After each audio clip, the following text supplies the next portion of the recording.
Na semana passada, nós caminhamos com o profeta Amós.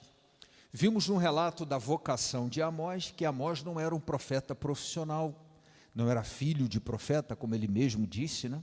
Mas ele mesmo se reconhecia assim, que ele cuidava de ovelhas e plantava sicômoros. O Senhor foi lá, chamou Amós e disse que ele tinha uma missão. Amós foi lá, cumpriu a missão, disse o que tinha que dizer em nome do Senhor, experimentou algumas rejeições, como a gente viu, por exemplo, o episódio do sacerdote Amazias e do rei Jeroboão II, querendo mandar Amós embora. De qualquer forma, ele cumpriu a missão dele e depois voltou para a atividade dele, profissionalmente falando, de origem, cuidar de ovelhas e plantar sicômoros. O que é interessante na profecia de Amós são dois aspectos, porque eu quero contrapor esses aspectos à profecia de Oséias. Primeiro, a história pessoal de Amós não fez parte do pacote vocacional de Amós, tanto que depois ele voltou para aquela outra história, como se ele tivesse feito um hiato na história pessoal e depois voltado para retomar a história pessoal, passado o tempo de missão. Segundo aspecto, tanto para Amós quanto para Oséias, a ideia era anunciar a infidelidade do povo. Ocorre que no caso de Amós, esse anúncio da infidelidade vinha acompanhado de uma advertência: se nada mudar no coração de vocês, o desterro, o exílio, a invasão do povo estrangeiro está a caminho. Ou seja, o anúncio da profecia de Amós, da infidelidade do povo à aliança, estava muito ligado à ideia do castigo, né? Da correção divina em virtude da infidelidade da aliança. Ou seja, é uma espécie de cobrança de que o pacto feito entre o Senhor e o povo fosse cumprido. A parte do Senhor ele sempre cumpriu e vinha cumprindo, mas Amós disse: a parte de vocês, vocês não têm cumprido. O caso de Oséias é um pouco diferente, porque o Senhor começou com Oséias assim: Oséias, por favor, case com uma prostituta. Oséias disse assim para o Senhor: eu sou um profeta, já um profeta, um homem respeitado. Imagina, eu vou tomar para mim uma mulher que não vai me respeitar, certamente isso vai me trazer vergonha, eu vou ficar mal falado. E o Senhor disse para Oséias: obedeça o que eu estou te pedindo e case. É a maneira interessante como se, a forma interessante como se descreve isso, né? Mais ou menos assim. Oséias, com bastante resistência, toma aquela mulher e aos poucos ele foi dando a esta mulher a dignidade da senhora de uma casa de respeito, é assim que diz o texto. Ou seja, aquela mulher nas suas enfermidades foi tratada e foi curada. Aquela mulher nos seus modos, na sua educação, quer dizer, houve um trabalho humano de Oséias de cuidado com aquela mulher. E ainda tem uma coisinha a mais: Oséias acabou se apaixonando por ela. Se apaixonou pela mulher, esqueceu que a princípio ele foi obrigado a se casar com ela, estava muito feliz com ela e deu àquela mulher, de fato, a vida e a dignidade e a condição da senhora da casa dele. Acontece que, passado o tempo, ela voltou a ter amantes.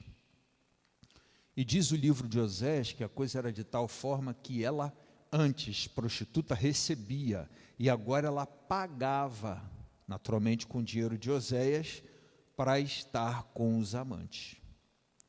Oséias, então, humilhado e envergonhado, foi ao Senhor e disse: foi para isso que o Senhor disse que eu deveria me casar com essa mulher? para ser humilhado, desrespeitado na minha condição de profeta, para ser de alguma forma escarnecido pelas pessoas na rua. E o Senhor disse o seguinte para Oséias: Oséias, agora você está pronto para a profecia que eu quero que você anuncie. Você vai lá ao povo de Israel e vai dizer a este povo que quando eu encontrei esse povo no Egito e fiz aliança com eles, eles estavam lá, estrebuchando no próprio sangue, é a imagem utilizada, profeta Oséias. Vocês eram escravos na Babilônia, no Egito, ali sem nenhuma chance de sair daquilo, sem nenhum atrativo, e eu tomei vocês para mim, cuidei de vocês, dei dignidade, fiz aliança, casei com vocês, vocês se tornaram meu povo e eu o vosso Deus. Dei a vocês uma terra onde vocês se fixaram, cresceram, constituíram um reinado e conheceram prosperidade, riqueza, abundância, e de repente começaram a me trair. O que você está sentindo na sua carne, eu estou sentindo na minha. Então agora você está, como diz o nosso povo, né, ponto de bala. Você está em ponto de bala, pronto. Você vai falar ao povo com a firmeza que eu quero que você diga, porque na condição de homem traído, você vai entender, guardadas as devidas proporções, do que eu estou falando, quando digo que o povo, o meu povo, me trai. Ou seja, acho que eu já me fiz entender, né? A profecia de Oséias envolveu uma experiência pessoal, humana, daquilo que era o conteúdo que ele deveria anunciar. A infidelidade da esposa de Oséias, que ele aprendeu a amar, foi para Oséias uma experiência preparatória ao anúncio que ele deveria fazer, da infidelidade de Israel ao Senhor Deus, que aprendeu a amar Israel, quando ele estava lá ensanguentado, estrebuchando no Egito, escravo. A infidelidade humana, que tanto machucou Oséias, foi a matéria-prima que ele necessitava para dar força ao anúncio da infidelidade do povo de Deus, de Israel, ao seu Deus. Essa é a primeira coisa interessante que eu quero ressaltar da diferença do trabalho de profecia de Amós para o trabalho de profecia de Oséias. Eu acho que todo mundo entendeu esse primeiro aspecto. Segundo aspecto que eu acho interessante, no caso de Amós, como falei, o Senhor anuncia através de Amós castigo. No caso de Oséias é diferente. No caso de Oséias é o seguinte: o Senhor diz para Oséias, essa história não terminou, agora você vai lá, perdoa a sua esposa, seduz de novo a sua esposa, traga ela de volta, cuide dela, fale de novo ao coração dela e tome ela para si. Oséias, caramba, era ela que teria que vir e falar. Não, faça isso. Por quê? O que eu quero que você anuncie é que da parte de Deus, o traído, existe um desejo enorme de que esse povo volte. Ao contrário do anúncio de Amós, que da infidelidade anunciava a desgraça e o castigo, a missão de Oséias era: mesmo na infidelidade, o Senhor continua amando vocês, volte. Claro que isso foi difícil para Oséias entender, né? Claro que humanamente falando, é muito difícil entender e experimentar isso. Mas a ideia do nosso Deus é, através da profecia de Oséias, alargar os horizontes da capacidade humana de entender o que é a misericórdia e o amor de Deus por nós e pelo seu povo. Acho que eu me fiz entender direitinho. Entenderam bonitinho? Quem está por aqui? Ou seja, em outras palavras, Oséias foi o profeta convidado a, do ponto de vista de tudo que ele pensa, de tudo que ele acha, desafiar os próprios limites dele, para também conseguir falar do quão desafiante seja para a nossa compreensão a capacidade do nosso Deus de amar e de perdoar. Esse é o conteúdo de Oséias que está anunciado já hoje. Nós estamos ainda no início do livro do profeta Oséias, a primeira leitura. Um trechinho ali que eu gosto, um dos versículos mais bonitos da Bíblia, onde o profeta Oséias diz assim: eis que eu vou atraí-la para o deserto, seduzi-la e falar-lhe ao coração. Bonito.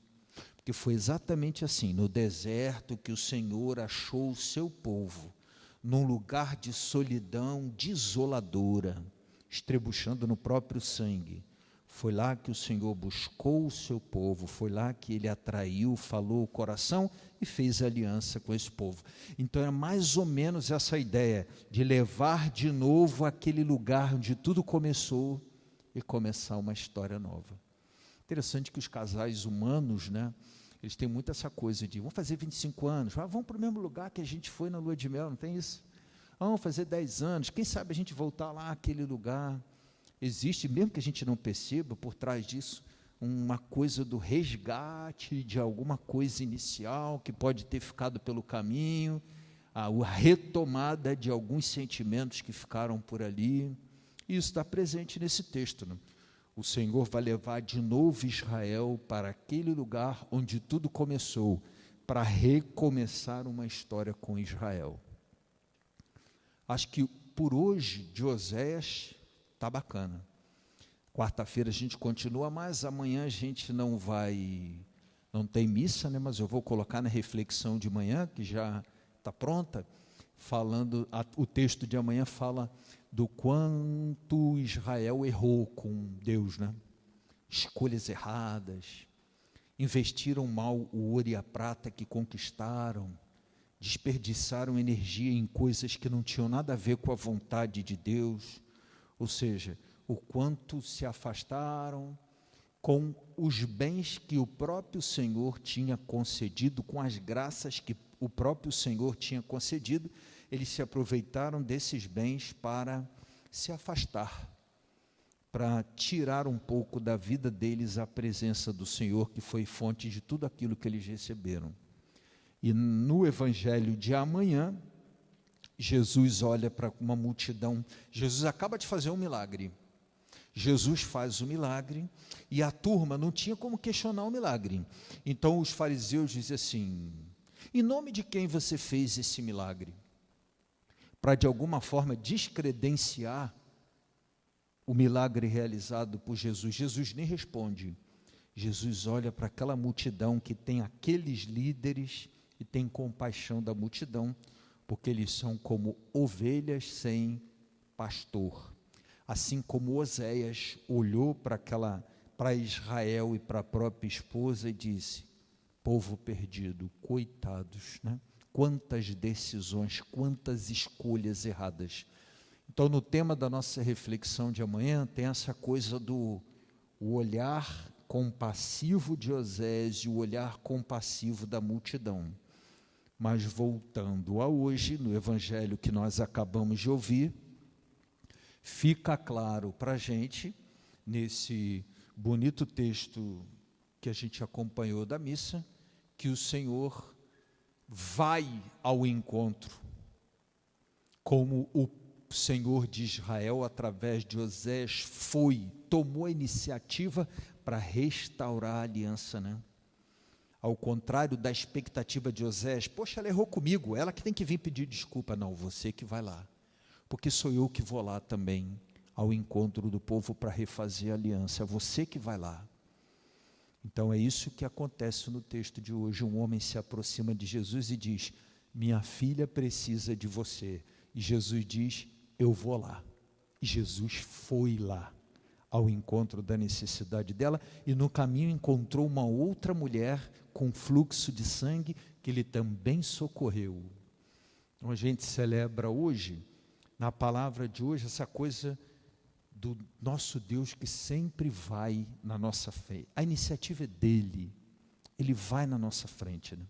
A gente vai ter muita dificuldade de entender isso. Enquanto eu falava aqui de Osés voltar, eu vi que tem um ou outro homem que está aqui presente, acompanhando a liturgia, nos ajudando na transmissão, na música, na leitura, que fez assim, como quem diz: ah, não, aí já é demais. Eu vi, fingi que não vi, mas vi, sabe? Aquela coisa, ah, não, aí já é demais, né? Aí já é demais. Eu li os pensamentos.